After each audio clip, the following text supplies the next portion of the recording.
Үндэсний баялагын сангийн тухай хуулийг хэрэгжүүлэх зарим арга хэмжээний тухай улсын хурлын тогтоол. Тэр энийг бас өмнө хуралдаанууд дээр асуусан.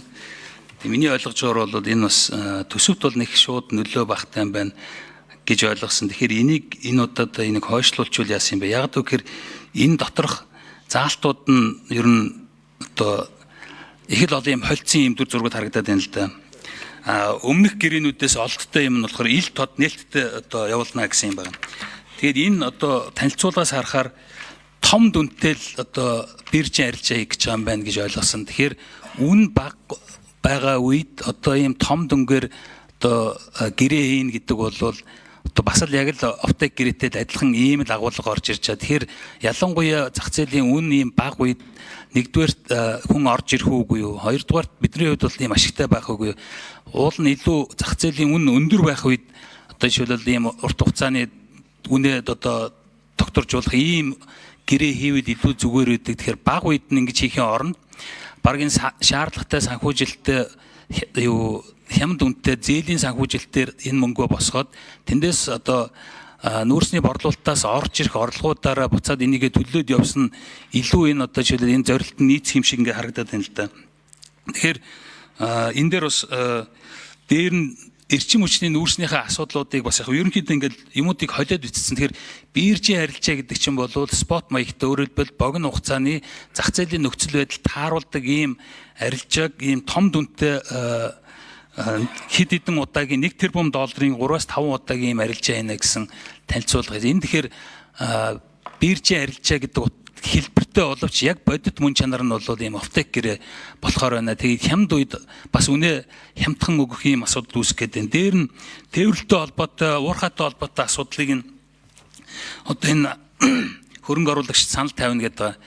Тэгэхээр энэ харилцаа чинь өөрөө бас өмнө ярьж исэн бид нар энэ Монголд одоо үлдээх Монгол компаниуд энэ боломжуудаа олгох бид нар экспорт хийж байгаа бол аль болох одоо хүрэх цэгээ тэр хэрэглэгчд нь дөхүүлж өгөх ёстой болохоор биш чинь баг экспорт биш дотоодын борлуулж авах ийм дэдүүлээ болчиход байна шүү.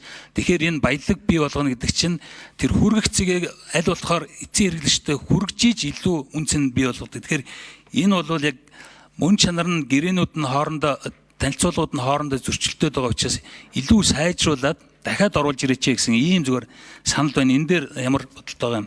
Гişүнэ юу шүү? Төсөвтөөс огт хамаагүй ч зүйл бас биш шүү. Холбоотой байлгүй яг энэ чинь үндэсний баялагын сангаал бид нар хариуцуулах байгаа асуудал. Үндэсний баялагын сангийн төсөв маань өөрөө улсын нийт төсвийн нэг бүрэлдэхүүн хэсэг юм байна. Энийг л одоо баяжуулах байгаа. Ард түмний баялагийг л өсгөх байгаа.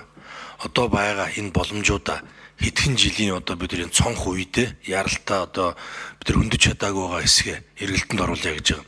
Тэрнээс биш энэ уулар юугаар биржээр явж байгаа спот арилжааны асуудал ерөөс огт биш шүү. Чи эргэлтэнд орж ирүүлээд эргэлтэнд оруулаад тэр гүнд байгааг байгалийн баялаг болгож гаргаж ирээд тэгээ тэрийг тээвэрлэхэд бэлэн болцсон үед л чи биржээр явж арилжана. Гэл тэр жишээс газрааж өндөг байгаа асуудал байхгүй юу?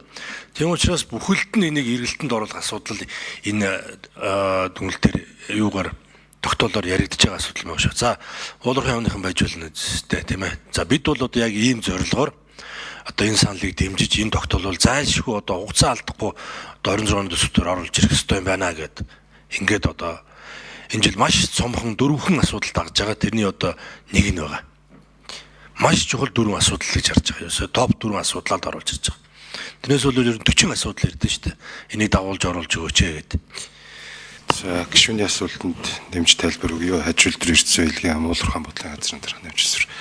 Үндсэндээ бол ордыг бол сорчлохгүй олборлох тал дээр бол бид нар бол салбарын яамны зүгээс бол анхаарлаа хандуулж ажиллаж байгаа. За сүүлийн Эрдэнэс 5 толгой дээр бол сүүлийн 3 сарын хугацаанд онцгой дэглэм тогтоосон. За энэ хүрээндээ бол нийт 5.9 сая тонн үрс экспорт гаргаснаас 2.9 сая кокс эрчим хүч, 3.1 нь бол 2.1 сая 3.1 кокс үрсийг бол экспорт гаргасан байна. Цаашд бол энэ ордыг иж бүрэн ашиглах тал дээр бол анхаарлаа хандуулад ажиллана гэж үзэж байгаа. Сая энэ тэр 5 толгойтой холбоотой асуудал дээр бол дэмжиж байгаа. Гэхдээ гол нь зөв болгож хийяа л гэдэг. Тэгэхээр одоо энэ орж байгаа асуудал чинь болохоор юу үзэл баримтлаасаа зөрөөд байгаа байхгүй. Энэ дөр болохоор нээлттэй биржийн арилжааг дэмжин нээлттэй болгоно гэсэн мөртлөө энэ буцаад өөрөө оптикийн шинжтэй ийм л юу харагдаад байна л да. Тайлбар үзэл баримтал хоёр жоохон зөрөөд харагдаад. Уулуурхаа яамны тэр сайдны юм уу төрийн нарийн ирэхгүй бол энэ хилцүүлэг хойшлууллаа шүү. Энэ асуудал төр чинь уулуурхаан асуудал нэгдүгээр асуудал байна, эдийн засгийн хөгжлийн асуудал хоёрдугаар асуудал мөн төсөв гэдэг гурван л асуудал байна шүү дээ. Тэг ямар учиртай хэдэн удаа дуудуулах гэдэг юм бэ? Энэ танаах нь ирэх юм ирэхгүй юм уу? Байнгын ороо цаг 20 минут хүлээж штэ. За уучрасаа да. 5 толгойтой холбоотой нэлээд том асуудал байгаа дээ. Нэг ам нэ гэдэг. Яагаад нэгж байгааг хэлж мэдэх хүн байхгүй. Ирэх жилийн төсөд ямар нөлөөлөл үзүүлэхийг хэлж мэдэх хүн байхгүй. Одоо ингээс орчлоод цааш одоо олборлож байгаа хэсэг нь ашиггүй болчиход энэ хэсгийг нээх гэдэг юм уу гэдэг хэлж мэдэх хүн байхгүй. Уулуурхаа яам нь хүнээ ирүүлдэг. Энд ч одоо өглөө 10-аас хойш залгаж шүү дээ. Нэг ч хүн ирдэг. Тэгээ энэ асуудлаа мэдэхгүй хүн ирүүлчихэд ингээд суулгаад байдаг. За жохлон сайд хариулъя. За түрүүн одоо бид өөрсдийнхөө мэдлийн хүрээнд хариултаа өгсөн шүү. За бид одоо нэг нүүрсээ экспортлох бидэнд нэг 10 жилийн хугацаа байна да. 10 жилийн хугацаа. Дэлхийн нийтээр одоо эндээс татгалзаж байна. Урд одоо манай зах зээл улмал хумигдж байна. Тэр бол бид нар түүхийн нүүрсээр тултлал экспортлох, тэр болтол бид нар дотооддоо энэ түүхийн нүүрсээ тултал боловсруулдаг л юм болох хэрэгтэй байгаа. Тийм учраас одоо энэ томоохон байгаа энэ нөөцүүдээсээ хүрч чадаагүй байгаа. Энэ эсгүүд дээр л одоо эргэлтэнд оруулъя, ажилтанд оруулъя. Уурхаагаа одоо олборлолтоо хийж эхлэе, тээвэрлэе, экспортлъя гэдэг л ийм л зорилттой тавьж эхлүүлж байгаа ажлууд хөндөөгөө байгаа газруудаа. Тийм учраас одоо энэ бол шууд төсөвт нөлөө өгж бас үзэж болохгүй. Хэрвээ бид нар одоо эх хонд энэ одоо тогтоолоо батлуулаад ажиллаа хийж чадах юм бол үндэсний баялагын сан дээр л тодорхой хэмжээний орлого нэмэгдэж